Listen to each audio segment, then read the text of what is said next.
आज भी क्लास की लास्ट में एक वर्ड सिखा के जाऊंगा। पहले वाला वर्ड याद है? पहले वाला वर्ड याद है उस दिन जो किया था? क्या? एक्री। एक्री मतलब बिटर या हार्श। एक्रीमनी आ जाए, या फिर और वर्ड भुला दिए सारे। एक्री दिखेगा, बस एक्री याद कहीं भी दिखेगा, बस इतना समझ लेना कि वहां पे बिटरनेस या हार्शनेस की बात होगी। आज का पहला क्वेश्चन देखो, कह रहे इंडिया में ऐसी स्टेट बताओ जिसकी हाईएस्ट डेंसिटी पॉपुलेशन है। नहीं नहीं नहीं, ध्यान से सुनो, क्वेश्चन समझो पहले।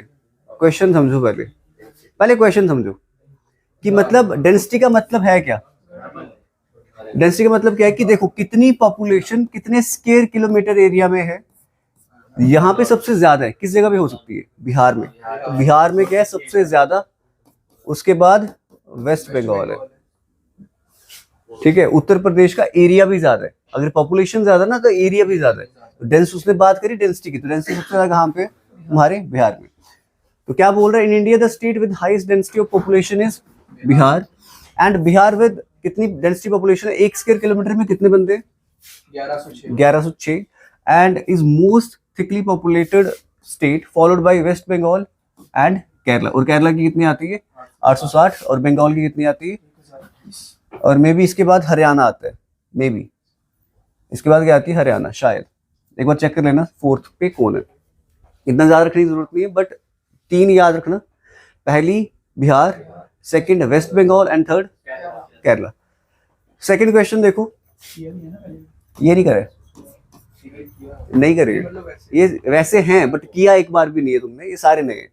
As per the data release in July 2011, sex ratio in rural areas is less than number or is less than urban areas. कितने कितने टाइम्स कम है? 5 4 3 2। अब यहाँ तो तुक्के लगाओगे, 4 टाइम्स जो है यहाँ पे वो पॉपुलेशन कम है, ठीक है। तो according to census 2011, female sex ratio in rural areas is 947, but in urban areas वो कितनी है? 926। ये याद रखना। अच्छा, उसके बाद थर्ड क्वेश्चन देखते हैं। As per the census 2011, what is the density of India? अब वो पॉपुलेशन की बात कर रहे हैं, सुनो यहाँ पे ध्यान से, पॉपुलेशन डेंसिटी की बात कर रहे हैं कि इंडिया का जितना स्क्वायर किलोमीटर एरिया है, तो मतलब अगर पर स्क्वायर किलोमीटर एरिया देखे, 1 स्क्वायर किलोमीटर एरिया देखे, तो इंडिया की डेंसिटी जो है पॉपुलेशन की वो कितनी है? देखोगे तुम्हें सबसे ज्यादा दिखेगा 382, बट ये 2011 का है। बट अभी तुम बोलो कि 2023 की अगर मैं बात करूं तो 481 है पर स्क्वायर किलोमीटर। बड़ी जल्दी बढ़ाया, ठीक है। The population density of India has risen to 382 person square kilometre. 2001 में कितनी थी? सुनना यहाँ पे, 2001 में 325 थी, और 25 से सिर्फ 82 तक गई है सिर्फ 10 सालों में। बट आने वाले 10 सालों में 100 पर्सन और बढ़ गए हैं, 481 हो चुकी है। तो सोचो। बट तुम्हें पता है एक चीज बताता हूँ तुम्हें, पर मिनट होता है क्या? पर स्क्वायर किलोमीटर। मिनट क्या, पर स्क्वायर किलोमीटर। 1 मिनट में थोड़ी 100 पैदा हो रहे हैं। सुनो मेरी बात यहाँ पे, एक चीज सुनना यहाँ पे ध्यान से। तुम्हें इंडिया की पॉपुलेशन बहुत ज्यादा दिखती होगी, और इस टाइम पे 142 करोड़ के पास पास है, ठीक है, दिखती है ज्यादा। बट तुम्हें एक चीज बताता हूँ, जो इंडिया का ग्रोथ रेट है, मतलब जो बच्चे पैदा हो रहे हैं ना इंडिया में, वो जो ग्रोथ रेट है वो 1.9 है। एवरेज जो बच्चे पैदा हो रहे हैं इंडिया में, तुम्हें लगता है ना कि हर फैमिली में 2 बच्चे तो होते होते हैं, जो ग्रोथ रेट है ना इंडिया में 1.9 है। एक बच्चा मतलब पूरा नहीं होता, नहीं क्या मतलब नहीं है, कोई एक भी करता होगा, कोई 4 भी करते होंगे, ऐसे है। बट देखा जाए ओवरऑल, एक टाइम ऐसा आएगा कि जहां पे इंडिया का ग्रोथ रेट ना डिक्लाइन होना शुरू हो जाएगा। पॉपुलेशन तो बड़ी है, मानते हैं हम भी, पॉपुलेशन ठीक है, बट ग्रोथ रेट क्या हो जाएगा? डिक्लाइन होना। तो ग्रोथ रेट होता क्या है? ग्रोथ रेट की कितनी डेथ कहाँ, कितनी डेथ होगी, कितने बर्थ हो गए, उस हिसाब से ग्रोथ रेट देखा जाता है। डेथ भी तो हो रही है, बर्थ भी तो हो रहे हैं, उस हिसाब से ग्रोथ रेट देखा जाता है। अब वही ग्रोथ रेट जो है इंडिया का 1.9 इस टाइम पे एवरेज। एक टाइम ऐसा आएगा 2040 आते आते, जैसे तुम्हें पता जापान में डिक्लाइन होना शुरू हो गया था, ठीक है, इंडिया में भी डिक्लाइन होना शुरू हो ही गया, इतना समझ लो तुम, ठीक है। 2030 35 40 आते आते ये ग्रोथ रेट बहुत कम हो जाएगा, क्योंकि देखो जैसे जो भी कंट्री ना डेवलप होती जाती है ना, तो कहीं ना कहीं वो नॉलेज के साथ साथ, टेक्नोलॉजी के साथ साथ उनके दिमाग में चीज़ें बैठती जाती है कि जितनी ज़्यादा टेक्नोलॉजी आती है ना, उतने ज़्यादा बच्चे कम होना शुरू हो जाते हैं। क्यों? क्योंकि उनके दिमाग में एजुकेशन अब भर दी हमने सबने कि हाँ कि ऐसा नहीं है 2 ही बच्चे करने, ऐसा ही सब कुछ करना, तो यही चीज़ें भर दी है। अब सिटीज़ में चले जाओगे तुम, ठीक है, वो तो फैमिली प्लानिंग भी कर रहे हैं, यहाँ भी फैमिली प्लानिंग करना शुरू कर दी। पहले कहाँ होती थी फैमिली प्लानिंग? पहले बस लाइट गई प्लानिंग शुरू, ठीक है। तो पहले, ठीक है, तो पहले फैमिली प्लानिंग होती थी, अब नहीं है। अच्छा क्वेश्चन देखो ये वाला, बस बस ज्यादा मैं सुनना नहीं चाहता, तुम्हारे मुंह से नहीं सुनना चाहता। अच्छा, approximately what percentage of the world, ये इंपॉर्टेंट क्वेश्चन है, तो हो कुछ भी क्वेश्चन पढ़ो पहले अच्छे से, कि अप्रोक्सीमेटली देखा जाए कितनी परसेंटेज वर्ल्ड की कैटल पॉपुलेशन, जो मतलब लाइफ स्टॉक जो पाया जाता है, सिर्फ इंडिया में कितना पाया जाता है? 50 तो छोड़ दो, 80 भी छोड़ दो, 18%। देखा जाए 15 से 18% के बीच में पाया जाता है। मतलब लोग जो जानवर पालते हैं, हाँ, लोग नहीं, जानवर कितने हैं? सिर्फ जानवर। हाँ, लाइफ स्टॉक, कैटल की पॉपुलेशन वर्ल्ड में देखा जाए तो इंडिया का शेयर कितना बनता है उसमें? तो वो बनता है 15 से 18%। कैटल तुम्हारे लाइफ स्टॉक आते हैं जिनको तुम घरों में पाल लेते हो, हाँ, ठीक है। अच्छा, approximately 18% world's cattle population is to be found in India. Next question की बात करते हैं। According to the figures of census 2011, which state has the maximum difference in the, ये इंपॉर्टेंट क्वेश्चन है कि तुम्हें बस इतना बताना है कि 2011 के सेंसस के अकॉर्डिंग, मैं सेक्स रेशियो की बात नहीं कर रहा, मेल फीमेल लिटरेसी की बात कर रहा हूं। लिटरेसी समझ आता है? लिटरेसी रेट समझ आता है, ठीक है। जैसे इंडिया का लिटरेसी रेट इस टाइम पे देखा जाए 80 के पास होगा, अराउंड 80-85 के बीच में। ना क्वेश्चन डिफरेंस, सबसे ज्यादा डिफरेंस सबसे ज्यादा, कि समझ लो कि अगर मेल 90% लिटरेट है तो फीमेल शायद 40% लिटरेट हो। तुम्हें बस इतना बताना कि ऐसी, तो खुद देखो ना, ऐसी कौन सी स्टेट हो सकती है। पहले सुन लो, पहले क्वेश्चन सुन लो। तुम्हें बस ऐसी स्टेट बतानी है जहां पे शायद मेल जो है उनको ज्यादा पढ़ाया जाता है और फीमेल्स को कम पढ़ाया जा रहा है, तो डिफरेंस उतना ही ज्यादा होगा। पहली है राजस्थान, तो सबसे ज्यादा स्टेट, मैक्सिमम डिफरेंस कहाँ किसमें है? राजस्थान में। हाँ, तो राजस्थान में 52% फीमेल्स लिटरेट है, 80% मेल लिटरेट है। केरला में 91% फीमेल्स लिटरेट है और 96% मेल्स लिटरेट है। 2011 के, अभी 2000 अगर अभी देखोगे तो 99% जो है लिटरेसी रेट है कहाँ पे? तुम्हारे केरला में। यूपी 59% एंड मेल्स कितने हैं? 79%। और मध्य प्रदेश 60% एंड 70। तो सबसे ज्यादा किसमें था? राजस्थान में।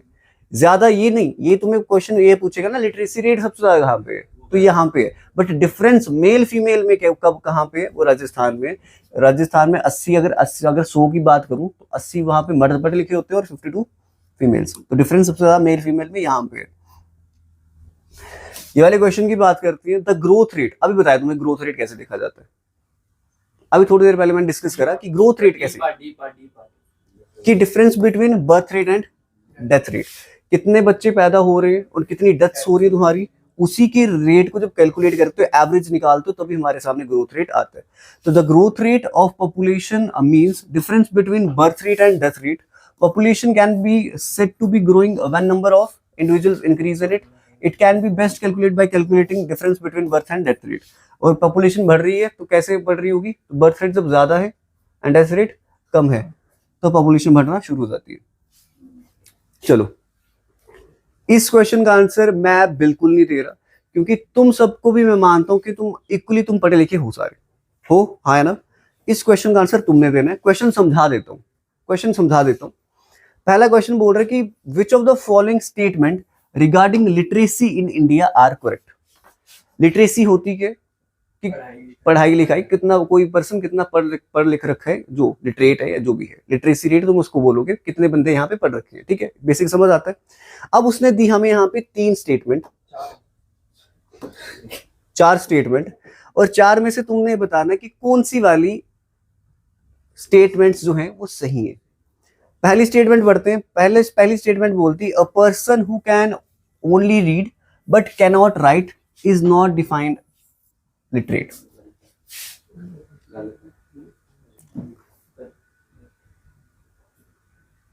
कैन नॉट राइट, अंधा भी तो हो सकता है ना, सही भाई है। अंधा के जिसके हाथ ना वो क्या करेगा? ऐसा पर्सन जो सिर्फ पढ़ सकता है बट वो लिख नहीं सक रहा, उसको हम लिटरेट नहीं बोलते। ये गलत है। लिटरेट हम उसको भी बोलते हैं भाई जो पढ़ सकता है, जो सब कुछ समझ सकता है, तो लिटरेट ही तो है। अब पैसे काउंट कर रहे हो तो वो क्या हाथ लिख लिख के काउंट करता है? नहीं। तो पढ़ना जरूरी है, लिटरेट होता है। मतलब पहला ऑप्शन उसने गलत दे दिया, पहला गलत है। हमें पूछा उसने सही कौन सी है, करेक्ट पूछा। लास्ट में क्वेश्चन देखो। खाली सही है। सर 2 3 ओहो क्या, अच्छा हाँ, B सर 2 3 4 आंसर वो है। तो चेक कर लेते हैं, रुको एक सेकंड। अच्छा, फिर उसके बाद फिर ऑप्शन भी दिख जाता है तुम्हें, बट क्या पता वहां पे, हाँ यहाँ वन है, वन है, वन है। शोर हो जाए। अच्छा, children below 7 years of age are not taken into consideration even if they are able to read and write। ये भी सही है कि 7 साल से छोटा बच्चा हो उसको हम लिटरेट नहीं मानते, चाहे वो पढ़ लिख सकता भी हो तब भी नहीं मानते। ठीक है, ये स्टेटमेंट बिल्कुल सही है लिटरेसी रेट के हिसाब से। For the purpose of census a person is deemed literate if he or she can read and write with understanding of any 22 languages mentioned in the 8th schedule of the constitution। तो 22 languages में से कोई एक languages भी उसके आती हो, किसी एक में भी समझ आता हो, पढ़ लिखता हो, लिख लेता हो, उसको भी हम क्या मान लेते हैं? लिटरेट मान लेते हैं। ये भी सही है। 3 भी सही है, 2 भी सही है। देखते कि 4 सही है।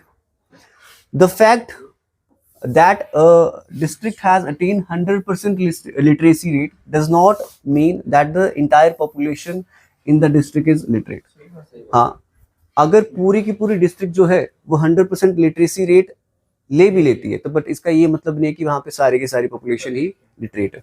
ऐसा हो सकता है क्योंकि बच्चों को तो काउंट भी नहीं कर रहे, बात वहां आती है।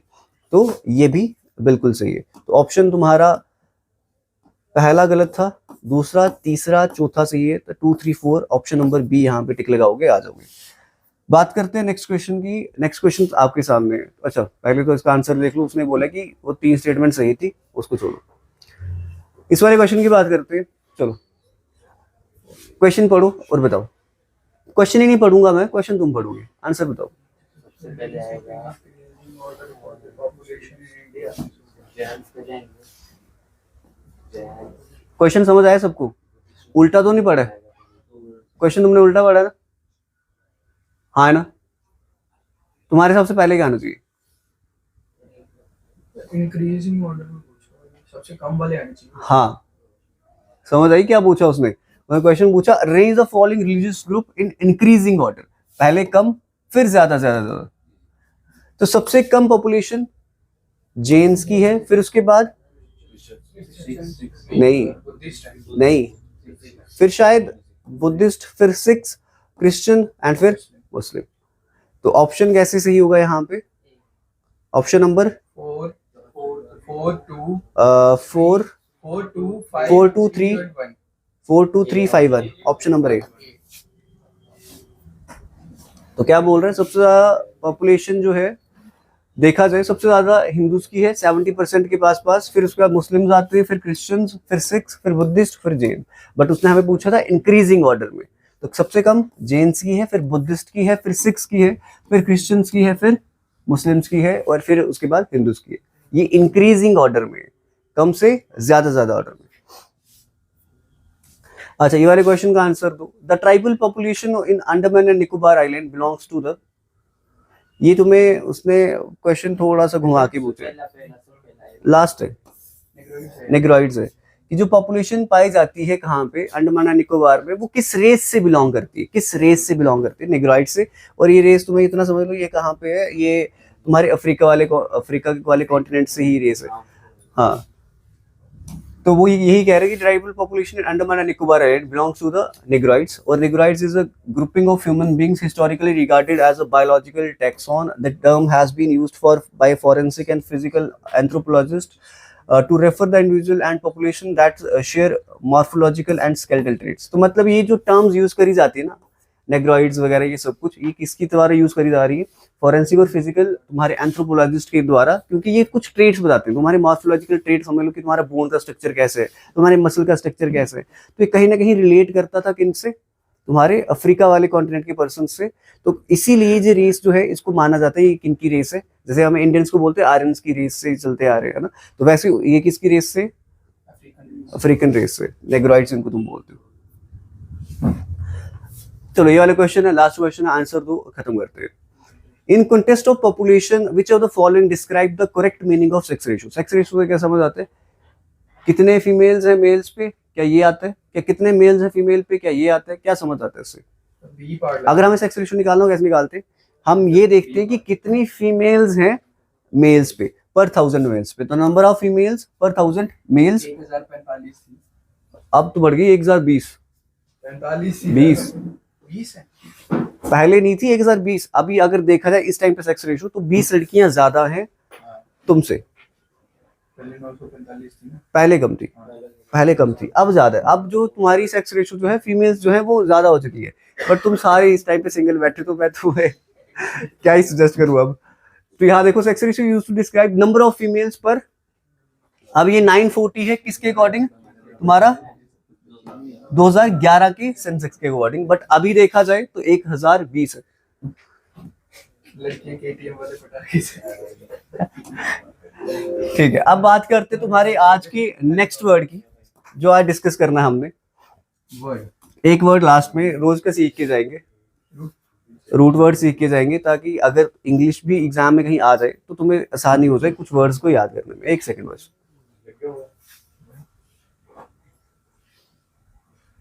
हो जाओ ऊपर। एक्रिड था, एक्रीमनी था, उसके बाद एक्सकर्बेट था, उसके बाद अकेर्बिक था, और आज का वर्ड है तुम्हारा स्पेक्टो। कहीं कहीं तुमने स्पेक्ट सुना होगा, इंट्रोस्पेक्ट, स्पेक्टेट, स्पेक्टेकुलर, कहीं तुमने सुना होगा, कहीं सुना होगा। स्पेक्टेट मतलब क्या करना, देख रहे होते हो तुम, एनालाइज करना, खेलते हो बीजीएमआई, वही लास्ट में आ जाता है स्पेक्टेट, मतलब देख रहे हो, एग्जामिन कर रहे हो कि अभी ये खेल कैसे रहा है। तो जहां कहीं भी स्पेक्टो दिखेगा या स्पेक्टेट दिखेगा, उसका एक ही मतलब समझना, या तो किसी को देखना या तो किसी को एग्जामिन करना। पहला एक वर्ड बताता हूँ, एक वर्ड आता है तुमने बड़ी बार सुना होगा, इंट्रोस्पेक्ट। बड़ी बार कहते होंगे कि इंट्रोस्पेक्ट करना चाहिए। इंट्रोस्पेक्ट होता है कि सेल्फ एग्जामिनेशन, भाई देखो, खुद को देखो कि हम किस फील्ड में हैं, क्या कर रहे हैं, अपने साथ सही कर रहे हैं, गलत कर रहे हैं, किन चीजों में पीछे रह गए हैं। अभी 26 27 साल के हो गए हैं, अभी तक जिंदगी में किया क्या है, ठीक है। ये होती है सेल्फ एग्जामिनेशन, इंट्रोस्पेक्शन, जिसको तुम बोलते हो इंट्रोस्पेक्ट करना, मतलब खुद के अंदर झांकना, खुद को एग्जामिन करना। तो पहला वर्ड आता है तुम्हारा स्पेक्टेकुलर। स्पेक्टेकुलर जहां भी दिखेगा ना, ये एज अ एडजेक्टिव की तरह यूज करना है, कि मतलब इसका मतलब तुम ये समझ लेना कि कोई चीज जो बड़ी ज्यादा देखने में खूबसूरत हो, कि तुम बोलो जैसे beautiful in dramatic and eye catching way, शानदार। एग्जाम्पल देखो यहाँ पे, there was a spectacular sunset last evening या लास्ट नाइट, मतलब जो कल रात को या कल शाम को जो सनसेट हुआ था वो स्पेक्टेकुलर था, मतलब शानदार था, देखने लायक था। तो स्पेक्टेकुलर मीन्स कोई चीज देखने लायक है। जैसे स्पेक्टेकुलर माउंटेन सीनरी, ऐसी सीनरी है, कैसी है, स्पेक्टेकुलर, शानदार है, देखने लायक है, बोलते हो ना, तो स्पेक्टेकुलर। देखना, स्पेक्ट का मतलब देखना या फिर एग्जामिन करना। Introspect, examine and consider your own ideas, thoughts, feeling, खुद को एग्जामिन करना, खुद को समझना, क्या मतलब है introspect. Sometimes we need to introspect about our own motives, कई बार हमें किस मोटिव में हम यहाँ पे आए, किस मोटिव से आए हैं, पढ़ने आए हैं, क्या कर रहे हैं, तो उन मोटिव्स को भी कई बार हमें देखना, इंट्रोस्पेक्ट करना चाहिए। अगर हम यहाँ पे पढ़ने आए तो पढ़े, फोन न चलाएं, ठीक है, यहाँ पे पढ़ने आए तो पढ़े। यहाँ पे होता पता क्या, तुम पहले स्टार्टिंग में बहुत पढ़ते हो, 2 3 4 महीने, जब तुम्हें दिखता है कि 3 4 महीने में कोई रिजल्ट नहीं दिख रहा, क्योंकि रिजल्ट दिखेगा जब तक एग्जाम नहीं देगा, रिजल्ट कहाँ से दिखेगा। एग्जाम के लिए रुकना पड़ता है, 3 4 महीने रुकना पड़ता है, फिर उसके बाद एग्जाम देने के बाद महीना 1.5 महीना रुकना पड़ता है। तो हम क्या करते हैं, इंट्रोस्पेक्शन करते ही नहीं है, जिसकी वजह से हम पीछे रह जाते हैं। तो इंट्रोस्पेक्ट करना बहुत जरूरी है, बहुत ज्यादा। अपनी कमियां पहचाननी है ना, अपनी स्ट्रेंथ पहचाननी है, तो इंट्रोस्पेक्ट करना चाहिए बंदे को, मतलब सेल्फ एग्जामिनेशन करनी चाहिए। तुम में से कौन कौन करता है? बहुत बार सुना होगा ना, हर बार बंदा यही कहता है कि तीन अपनी कमियां लिख लो, 3 अपनी स्ट्रेंथ लिख लो, अगर तुम चाहते हो क्या कुछ करना, कुछ जिंदगी में कुछ करना, तो 3 कमियां ढूंढ लो अपनी, 3-4 अपनी स्ट्रेंथ ढूंढ लो, या फिर बहुत से तरीके और बताते हैं बंदे, जैसे कि क्या कहेंगे कि क्या करो कि तुम क्या करो कि इंपॉर्टेंट चीजों को पहले अलग रखो। एक ट्रिक बताता हूँ, अगर तुम जिंदगी में सच में कुछ करना चाहते हो तो बेसिक सी ट्रिक बताता हूँ। 25 चीजें अपनी जिंदगी में जो तुम करना चाहते हो, 25 चीजों को लो एंड उसको लिख दो नोटबुक पे कि ये 25 चीजें हम जिंदगी में करना चाहते हैं। अब देखो उनमें से 5 चीजें कौन सी हैं जो इंपॉर्टेंट है। तुम्हारे हंसने के पीछे दिख गया मेरे को रीजन क्या है। ठीक है, तो हंसो मत, सही वाली चीज बता रहा हूँ। तो 5 चीजें उसमें से ऐसी निकालो कि जो इंपॉर्टेंट है। ये चीज मैं किसी को बताना चाहता नहीं, बट तुम्हें बता रहा हूँ। जिंदगी में ना हमेशा 2 चीजें ध्यान में रखना, एक चीज आती है इंपॉर्टेंट चीज है, एक चीज आती है अर्जेंट। इंपॉर्टेंट और अर्जेंट जब चीजों में फर्क समझ आना शुरू हुआ तो सब हो जाएगा। मतलब लाइक खाना खाना इंपॉर्टेंट है, पढ़ना इंपॉर्टेंट है, फैमिली का ध्यान रखना इंपॉर्टेंट है, कार लेना इंपॉर्टेंट है, जो बेसिक सी चीजें, घर बनाना इंपॉर्टेंट है। अर्जेंट क्या है? शादी करना। अर्जेंट नहीं है शादी करना। ठीक है, शादी करना इंपॉर्टेंट है, मान लेते हैं ये चीजें इंपॉर्टेंट है। अब इसी एक सेकंड मेरे को इस टाइम पे बताओ, इस टाइम पे तुम्हारे लिए, तुम क्लास में बैठे हो, इस टाइम पे तुम्हारे लिए इंपॉर्टेंट क्या है? नौकरी इंपॉर्टेंट है, बट नौकरी पाने के लिए अर्जेंट अभी क्या है? अभी पढ़ना। अभी अगर कोई पढ़ा रहा है तो पढ़ो, अभी देखा जाए, अभी पढ़ा रहा हूं तो शायद पढ़ना चाहिए, वो अर्जेंट है। ठीक है, अभी कल मेरा एग्जाम है, एग्जाम क्रैक करना इंपॉर्टेंट है, बट उसके लिए अर्जेंट क्या है कि अभी पढ़ लो। वो चीजें अर्जेंट है। जिस दिन अर्जेंट और इंपॉर्टेंट चीजों में फर्क समझ आएगा, खत्म नहीं, तुम नहीं खत्म, तुम्हारी प्रॉब्लम्स खत्म, ये याद रखना। अच्छा, एक्सट्रोस्पेक्शन क्या होता है कि बाहर की चीजों को एग्जामिन करना, ऑब्जर्व करना बाहर की चीजों को, पर देख रहे हो। The consideration and observation of things external to the self, अंदर की बजाय जो बाहर की चीजें हैं उनको एग्जामिन करना। उसके बाद आता है रिट्रोस्पेक्ट। रिट्रोस्पेक्ट होता है, जो अभी तक तुमने 4-5 वर्ड सीखे, पहले इंट्रोस्पेक्ट, स्पेक्टेकुलर, एक्सट्रोस्पेक्ट, अब आता है रिट्रोस्पेक्ट। री दिख गया, री मतलब दोबारा से कुछ चीज चल रही है, तो मतलब कोई चीज पुरानी है, दोबारा से तुमने उसको क्या करा, एग्जामिन करा। लाइक कि कल तुम गए थे, कॉलेज गए, ठीक है, एंड तुमने पूरा दिन वेस्ट किया, फिर तुम्हें अक्ल आई घर आई, यार तुम सोच रहे कि काश मैंने वहां पे ऐसा किया होता, पूरे दिन ये किया होता, ये चीज वहां पे वो नहीं की होती, होता ना, रिग्रेट मारता बंदा कि पास्ट में ये चीजें ना की होती तो ऐसा होता। तो रिट्रोस्पेक्ट, पुरानी चीजों को दोबारा से एग्जामिन करना। तुम्हें अपनी कहानी याद आती होगी। सर्कमस्पेक्ट होता है कि मतलब कि किसी चीज को तुम एग्जामिन कर रहे हो बट कॉशियसली, मतलब सावधानी से किसी चीज को क्या कर रहे हो, एग्जामिन कर रहे हो कि खतरा तो नहीं है इसमें, कॉशियस वे में स्टेप्स लेना, एग्जामिन करना। तो जैसे देखा जाए, यहाँ पे लिखा कि the banks should have been more circumspect in their dealings. तो जो बैंक जो डील करते हैं, जो बैंक्स अपनी डीलिंग्स कर रहे हैं, तो बैंक्स को ज्यादा ध्यान देके, ज्यादा समझ के क्या करना चाहिए, वो डीलिंग्स करनी चाहिए। The official were very circumspect in there statement. अब जो तुम्हारे ऑफिशियल होते हैं, अगर वो कोई स्टेटमेंट देते हैं तो बड़ा सोच समझ के, सर्कमस्पेक्ट का मतलब है एग्जामिन करके, बड़ा सोच समझ के कोई जवाब देना है, कुछ भी करना, तो बिना रिस्क लिए सावधानी से कोई चीज। अच्छा, स्पेक्टेट, अब तो ये तुम्हें पता है कि किसी को देखना। स्पेक्टेटर जो देख रहे, लाइक तुम क्या कर रहे हो इस टाइम पे, तुम मेरे को क्या कर रहे हो, या इस क्लास में क्या कर रहे हो, तुम स्पेक्टेट कर रहे हो, तुम देख रहे हो, बट जो बंदा देख रहे है वो कौन है, वो स्पेक्टेटर है। और फिर नेक्स्ट क्लास में करेंगे ये वर्ड। तो आज का वर्ड था तुम्हारा स्पेक्टेट, जिसका मतलब था देखना या फिर किसी चीज को एग्जामिन करना।